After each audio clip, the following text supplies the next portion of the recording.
Nos Estados Unidos é um país continental, tem peculiaridades de riquezas naturais incríveis, né? A maior hidrografia do mundo, banhado por 2 oceanos, né? Então tem uma série de coisas. Queria que você falasse um pouco disso, como é que você vê o posicionamento dos Estados Unidos agora, se de fato o que vai valer são essas apregoações aí apocalípticas em relação aos Estados Unidos, ou aquela velha máxima, nunca aposte contra a América. Nunca aposte contra a América. Eu todo ano vou participar de uma conferência que é o JP Morgan Global Asset CEO Forum.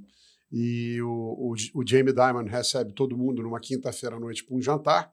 Já teve lá o Norman Schwarzkopf, que é foi o chefe das Forças Armadas Americanas na operação do Iraque. Hillary Clinton, só para dizer como é que os perfis são diferentes. Warren Buffett, então assim, Rudolph Giuliani, e depois um jantar na quinta com uma figuraça dessas, e depois o dia inteiro de sexta de fórum, debate, vai o Peter Thiel, vai o Stanley Druckenmiller, você está lá sentado na mesa, de repente está o Paulson do lado, o presidente da PINCO. Eu entrei num grupo de, sei lá, acho que me selecionaram errado, mas faz 14 anos que eu sou chamado, todo dezembro eu vou lá. E no último dezembro, né, daqui a pouco estou lá de novo, aí trago sempre novidades, porque assim, o conteúdo é fabuloso. Você está com gente muito boa, né? Tem que ficar quieto, ouvir muito e aprender. E no ano passado, ele falando muito disso, né, do excepcionalismo norte-americano. É isso aí, quer dizer, é a maior economia do mundo. Não vamos nem falar do poderio militar e geopolítico, que não tem comparação com ninguém. Depois a gente pode, se quiser, dar alguns dados para falar disso. E que continua crescendo muito mais do que em média com a Europa, né?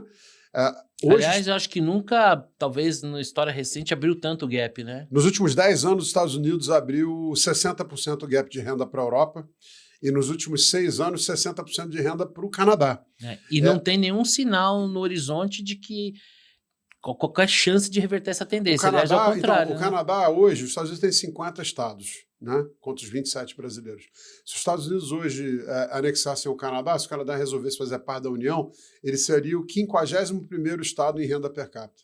Cara, brincadeira. Então, assim, é um discrepância absurda. Né? Então, porque as pessoas não entendem o seguinte, você sair da renda baixa para a renda média, o Brasil fez. Você sair da renda média para a renda alta, é um outro desafio. Então, assim, eu sou tenista, eu já fui segunda classe. Jogo bem.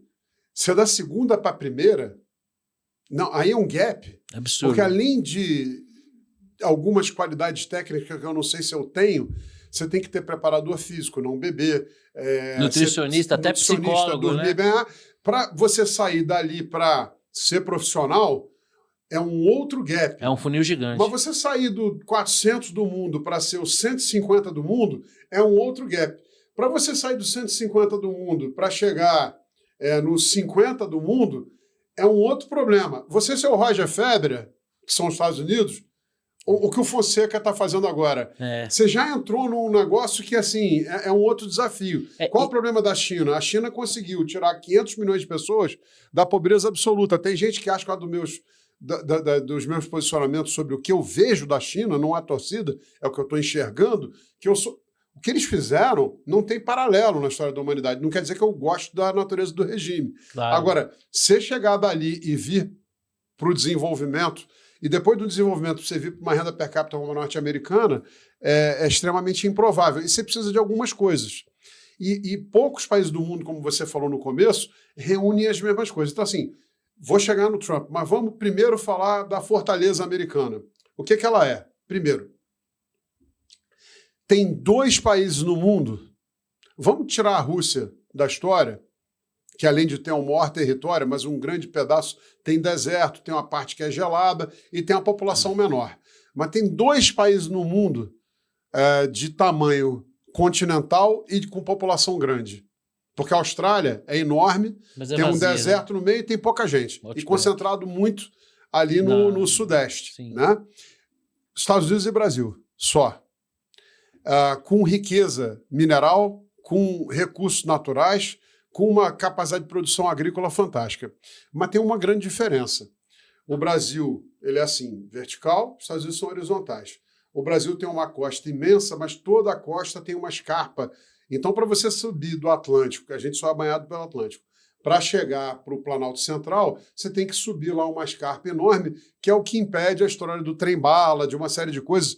É mais custoso. Apesar disso, tem um milagre da nossa indústria agro, que a gente pode falar mais tarde, que é incrível, porque não teve ajuda do governo nenhum, foi obrigado a competir, a ficar essa potência que ela é. Mas os Estados Unidos, o que eles têm? Eles têm o Pacífico do lado, o Atlântico do outro, construindo um canal do Panamá embaixo, e nada foi à toa. Então fizeram toda a negociação com a França para comprar a Louisiana, e aí tem acesso ao Missouri e ao Mississippi direto. Então tem o custo de transporte mais barato do mundo.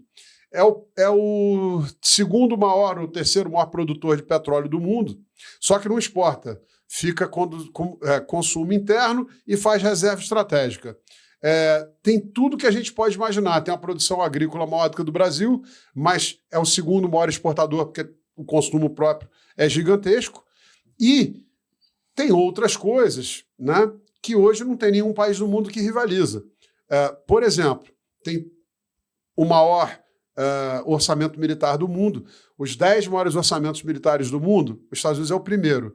Ele é maior do que o segundo ao nono juntos. Então, do número 2 ao número 10, né, os 9 que vêm depois, juntos não dá o americano. O que isso quer dizer? Vantagem militar e vantagem tecnológica, né?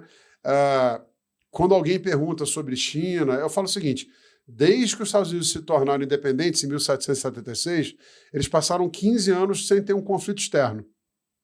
A China não joga um jogo, só treina há 200 anos. A última vez que jogou foi na Guerra do Ópio, tomou um pau grande. É diferente, você está sempre jogando, sempre fazendo... Olha essa operação que foi feita no Irã agora há pouco. Os B-2, os F... chegaram lá, ninguém nem viu. Coisa de filme, né? É de filme, bem executado. Por quê? Porque está ali. A segunda coisa, os Estados Unidos você pode quebrar. Na China você não pode quebrar. E às vezes no Brasil você também não pode. Então o governo não entra no meio. O pessoal tem lá uma briga de faca, disputa para quem é melhor. O cara tem que poder falhar. Você não tem inventividade, inovação e competitividade se você não puder quebrar. Quebrar é um risco. Vamos lá. E as empresas estão em uma competição gigantesca. Tem um mercado de capitais que é disparado o maior do mundo. Quando as pessoas falam para mim do dólar, eu fico olhando meio com cara de surpresa, porque a impressão que eu tenho é que, e às vezes na rede social, vem uma gritaria, não tem problema, eu adoro hater. Quanto mais hater, mais engajamento. Mais engajamento. Mas é o seguinte, você me xingou, não tem problema nenhum, não vai mudar, eu olho no espelho, sei quem eu sou, tá tudo bem. Mas assim, eu não vou responder o xingamento, né? Vai ficar latindo pro cachorro. Dói. O Churchill falou isso. Dá palco pra maluco dançar, né? O Churchill falava assim, se você latir para todos os cachorros que... se você for querer jogar a pedra em todos os cachorros que latem, você não vai chegar no destino, né?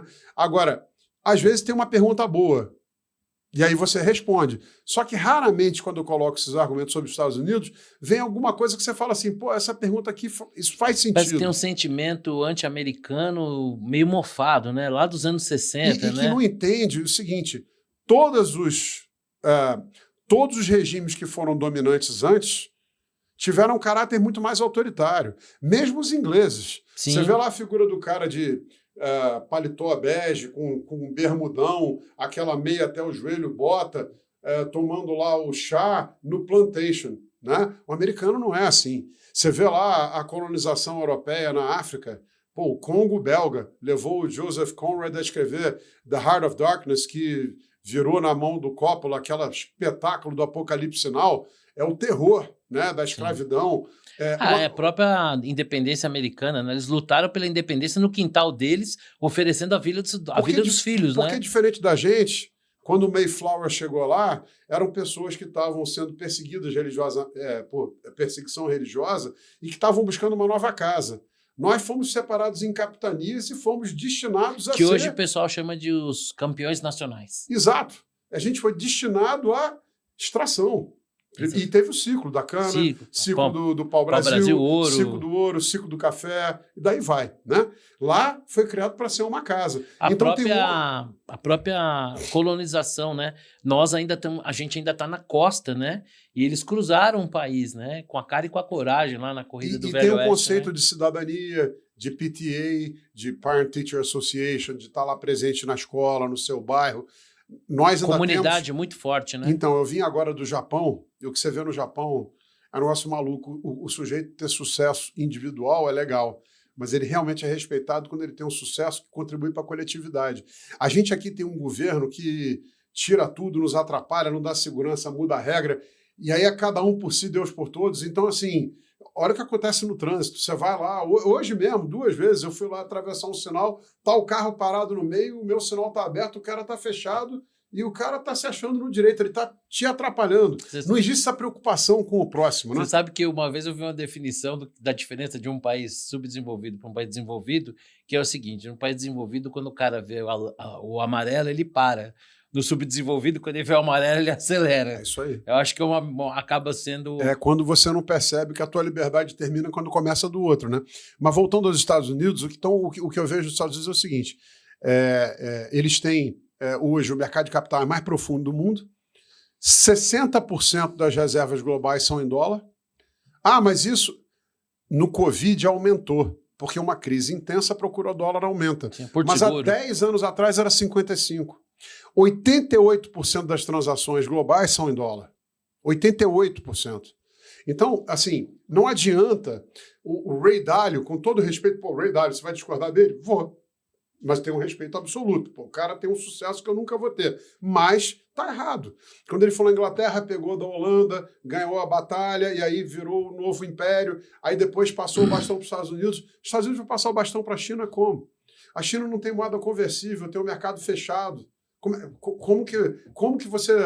Não adianta um cara estar querendo... Primeiro, acho que os Estados Unidos não estão. Mas depois, primeiro tem que passar o bastão, o outro tem que pegar e não deixar cair na corrida. Isso é mais difícil. E questão de solidez institucional, né? E a liderança absoluta em tecnologia. As pessoas olham o seguinte: não, mas o número de patentes, número não quer dizer nada, é a qualidade, é o tamanho. 75% dos unicórnios ano passado vieram dos Estados Unidos. 94% das inovações. Olha os semicondutores. Então, assim, você não consegue ver nada no horizonte, nada, que indique que algo vai mudar.